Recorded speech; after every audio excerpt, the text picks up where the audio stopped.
Good morning, guys. I thought I'd fire off a quick little video here. I want to talk about how overregulation is basically bankrupting the country. So I'm going to speak specifically about Canada because that's where I'm at, and I've been working in the trades for 20 years. So I just want to discuss with you a little bit about what I see going on in the construction industry and what it's doing to fellow Canadians and how it's pushing us further and further into debt. So basically what I've seen in the last 10 to 20 years is via regulation, they've been pushing this regulation down people's throat. They have everyone living in so much fear here that they continually increase the standards which they require during building of a home. So in construction, we've seen prices skyrocket. And that's part of the reason why new homes are costing consumers so much money and basically pushing them further and further into debt. So what they do is they're continually increasing the regulation, and they do this through the form of convincing people that it's for the safety of their own lives. So they have everyone living in so much fear that people accept this, that we need to increase standards in order to make things safer.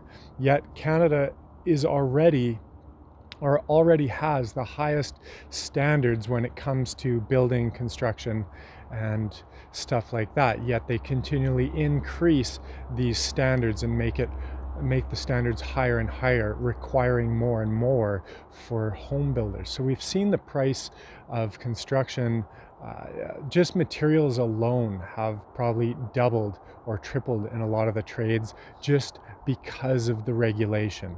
So we haven't really seen wages move that much, of course. So the average tradesman, of course, the wages don't keep up to the cost of living, the cost of what we all have to pay for. But basically what it does is they require this wild amount of regulation that requires us to buy all these more and more expensive items that we put in. So in electrical, I know that I see this all the time.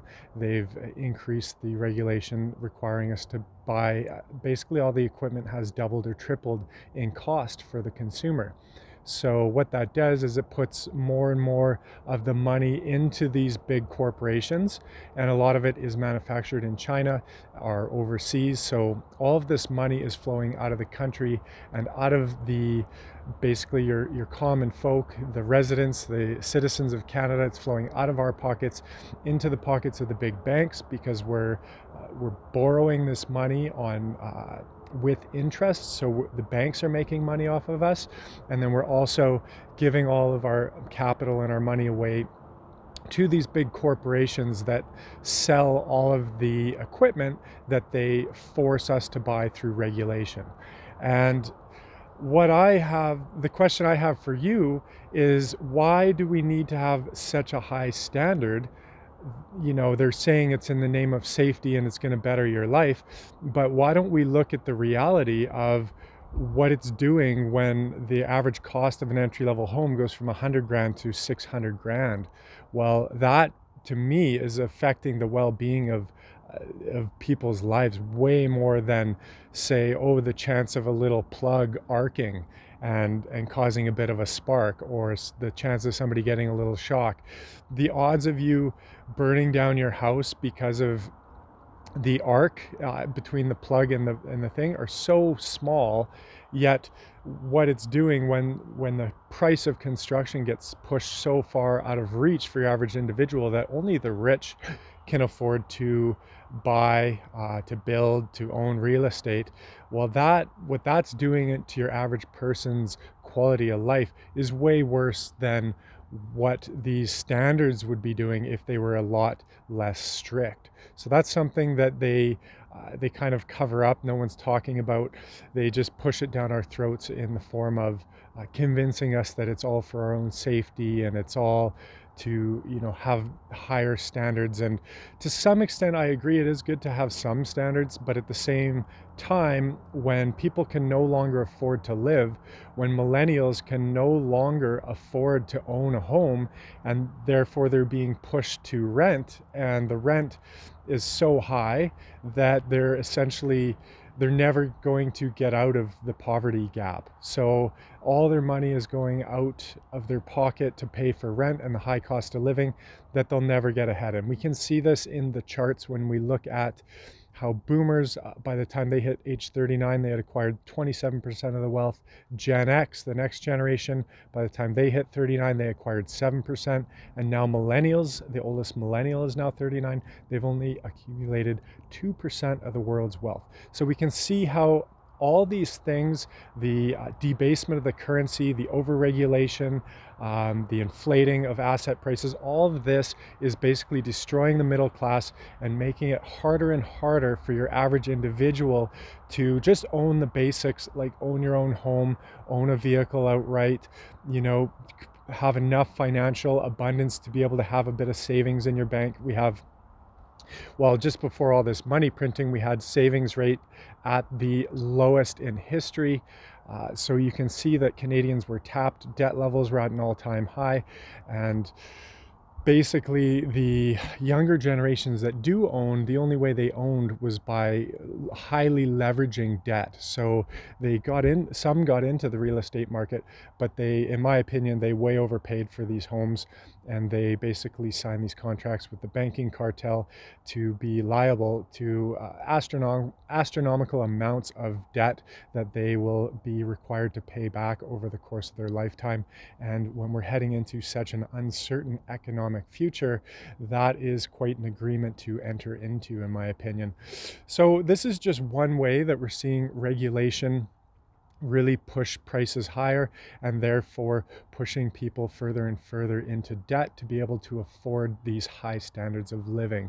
So I think, in my opinion, we need to at least have some areas where this regulation can start to relax. I personally think the governments need to step back. They're basically becoming dictators here in Canada. They're rolling out communism and complete dictatorship, where they're forcing us to live by their rules, and basically it's knocking us all into poverty. So it's my opinion that they need to step back. They need to start deregulating, getting their greedy little hands out of everyone's pocket, getting out of all this overregulation, and just allowing us to live our life like we want to. We should be able to build our own home as a citizen of this world. We're all, now they're coming in and regulating that as just a person living in this world, I can't even build my own home. I need all these licenses, and I have to pass this test, and it costs me thousands of dollars. So even back in 2015, we were able to build our own home, but now you can't do that. You used to be able to wire your own home. Now that you need to pass all these certifications for that. And it just goes on and on, all this regulation. Just think about going camping now. You used to be able to just go camping, and now if you look at it, what do you need? You need a driver's license to be able to drive up there. You need car insurance. You need boat insurance. You need a boating license. You need a fishing license. You need a camping permit. You need, if you want to hunt, you need a gun license. You need a gun, or you need a hunting license. So it's insane, the amount of regulation. Pretty soon you're going to need a license just to breathe air, to drink water. You're going to be, just taxed to death on everything. They overregulate every single industry. And what it's doing is it's just pushing the masses into poverty, because we can't afford to keep up. And then they sit back behind their big mansion doors and they basically profit off of all of this.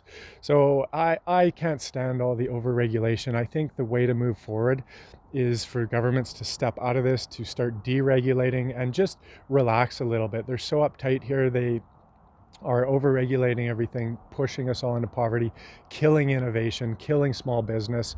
And the only way through this crisis, in my opinion, is for the governments to get out of the picture and to step back and to deregulate and to allow true innovation, to allow younger generations to build whatever they want. They're not even allowing us to live in tiny homes. The bylaw has become so strict in all these areas that even if you manage to acquire land, they force you to build these minimum size homes up to these high standards, so you can't even have an opportunity to live in a small home. And there's very few places left in Canada where the regulation is lax enough where you can actually live in a tiny home. They basically force you to take out all this debt to build these huge homes, and that are just to crazy standards, and what that does is it pushes us all into poverty. So like I said, they need to get out of the picture, and especially in certain areas, they have to at least give us certain areas where we can have be allowed to have more innovation and more freedom, where we can decide how we want to live. If we want to live to a lower standard, if that's all we can afford, we should be allowed to do that. They shouldn't force us to live to this high standard that we can't afford. So then basically we get pushed into poverty, and we're stuck in the poverty cycle, and we're forced to rent these, grungy basement suites. And personally, I think, we'd be much better off living in a little tiny home. And, so what if it's not up to their standards and they don't like the way it looks? Too bad. Uh, we have to be able to survive. We should have that freedom. We should be able to choose how we want to live, what kind of standard we want to live to. And this is how the overregulation is just killing us and pushing us all into poverty. Let me know in the comments what you guys think. If you haven't already, subscribed to the channel, hit like on the video, and I'll see you in the next video.